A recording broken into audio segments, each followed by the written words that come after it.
আজকে ঘুম থেকে অনেক দেরি হয়ে গেল। যাই এক বালতি জল তুলে নিয়ে আসি আগে। কুয়ো থেকে এক বালতি জল তুলে আগে মুখটা ধুয়ে নিলাম। মুখটা ধুয়ে ঘুমটা এখন আমার কাটেইনি। তারপরে চলে গেলাম মুরগির ঘরে। মুরগি দেখি অনেকগুলো ডিম দিয়েছে। তারপরে গাছে থেকে কিছু টমেটো, কাঁচা লঙ্কা এগুলো ছিঁড়ে নিয়ে আসলাম।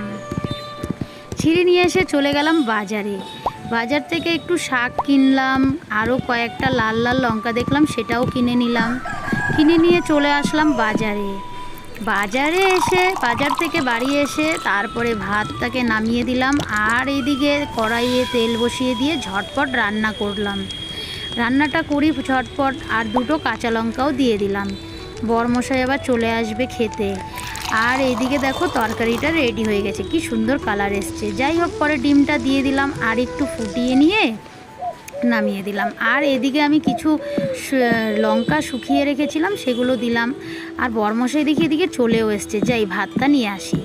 বরমশাই হাত মুখ ধুতে ধুতে আমি ভাতও এনে দিয়ে দিলাম। তারপরে বরমশাইকে খেতে দিলাম। আর একটু গরম, এই জন্য পাখা দিয়ে হাওয়া দিচ্ছি। তো বরমশাই খেয়ে বলল ভীষণ টেস্ট হয়েছে।